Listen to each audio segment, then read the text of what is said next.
And what I'll do is just do a short information kind of update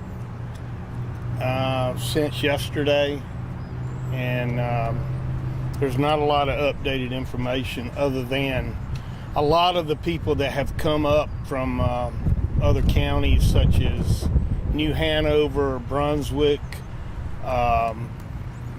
We've had a huge number of people throughout the state that have volunteered their time and resources to come up here and help us look for this little boy. And we're treating it as a missing young man in the woods. That's what we're still working on. We're looking at an area now where there's some water, a pond area, and we had a dive team there. We searched it. It was muddy on the bottom, so we decided we're going to drain it and continue to look in that area. And all I ask is that all the neighbors in that area that have graciously come out and tried to help us, just don't come into the area where we are just quite yet, because it could disrupt evidence that may be needed at a later date. And I hope that they do continue to look at their own property that they own and away from the general area where we're searching. But it is a search and rescue scenario as I speak, and it will remain that until we have any other evidence that depicts we should be doing other things.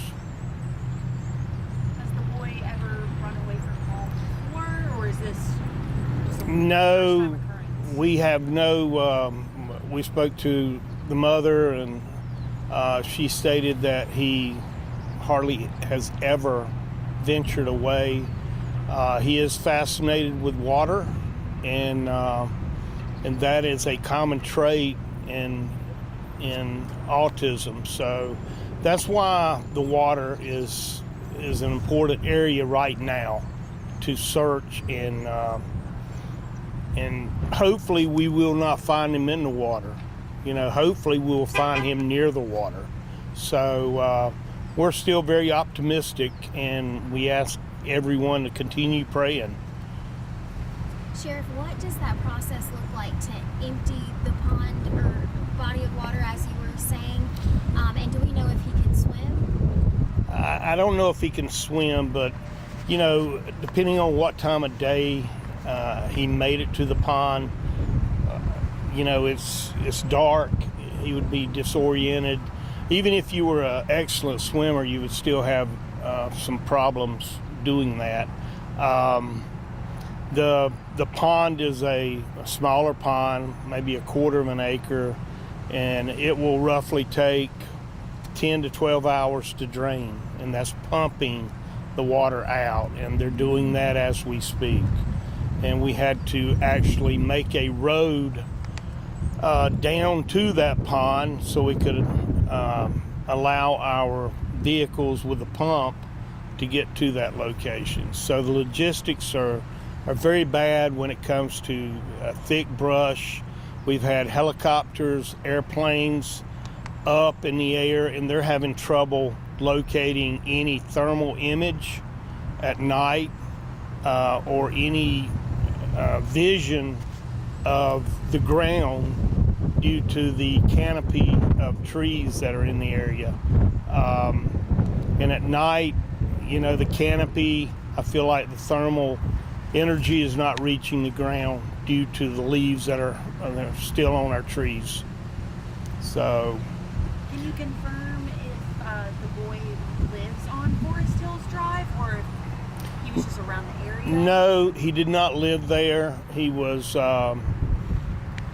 visiting that residence, and he lived in the Asheboro area. I'm hearing from neighbors that there's a lot of wildlife in that area, specifically snakes and coyotes. Can you confirm that? And is that an area of concern? Yes, there's a lot of wildlife in that area. Snakes, coyotes, deer. But, you know, I think he'll be okay when it comes to if he's in that general area, because we were in the woods, you know, 2,500 feet around the initial scene, and any coyote or animal that was nearby would have been spooked. So we had a lot of people, over 100 people in the woods searching. So Can you confirm when he was originally reported missing by the parents and when the sheriff's office started their search? we received the call at 11, shortly after 11 a.m. yesterday. You said he was at another residence when this happened. Was it family member's house? He was visiting a house where a family member lived. You said you wanted property owners to check around the area to check their property. What's that kind of geographical area where you're encouraging? This is a farming area. You have farms down Pisgah Cover Bridge Road. You have farm ponds on these farms. And, you know, we can't hit every pond right now. We're going to hit the ones that are closer to the proximity.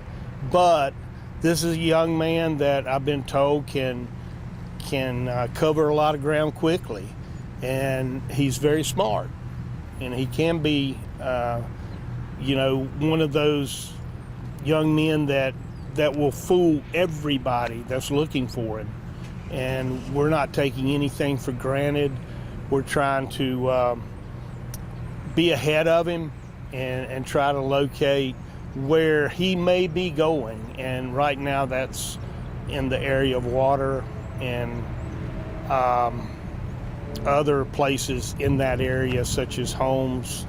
We've checked everything. So Can you give us a parameter of how far you have kind of searched? Do you have an acreage number, and do you have maybe like roads that people in that area know? That's kind of the general area. well, if you look at air, we have searched numerous square miles in the air. We've had helicopters out yesterday, last night, today. We've had support from Highway Patrol, from Harnett County Sheriff's Office, from Brunswick County Sheriff's Office, and the SBI aircraft. So we, if you look at it that way, we've covered a huge mass of property, land in that area. And we've kind of defined the search in that general area with teams of 25 to 50. And they're going out doing a grid search, and a grid search is maybe being 5 feet apart and doing one area and then overlapping that area with another group. And we may even start looking at some of the areas that have been checked in the past and go back and recheck. So we're not going to leave any stone unturned. As far as specific areas, like specific road names where you want people to check their property, is it like backing up his Cover Bridge Road, kind of backing up? It's High Pines. It's High Pines Church Road, Pisgah Cover Bridge Road. You've got Bernie Road, Bernie Mill Road, and then Pisgah Road travels by the bridge. Sheriff, the news release went out yesterday around like 5:15, but then the alert that everybody got on their phones went out about 6:57. What's the delay usually there for that with that process? Well, I can't really answer that. I know that we were gathering information. We were getting people in place to do a search. We had to verify that maybe a family member didn't come and pick up the child. So there's a lot of things that come into play there. We wanted to get that alert out as quickly as possible. We don't feel like this young man was abducted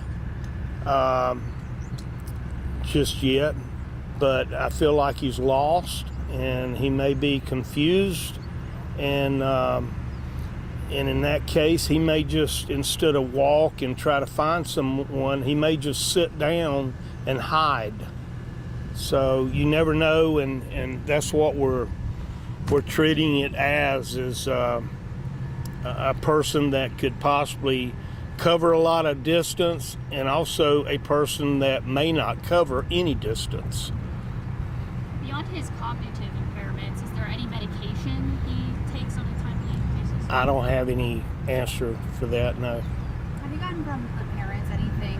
I spoke to a mother who also has a nonverbal child, and she says that approaching them, saying their name, is not going to be what kind of brings them in. It's going to be for her child singing. Have you talked to the parents? Yes, I've had contact with several, and tried to find out what kind of music, what kind of cartoons young man likes, and play that as they're walking through the woods to get him to approach them, and we've had no luck at that. How are they holding up, the parents? Parents are, as you would expect,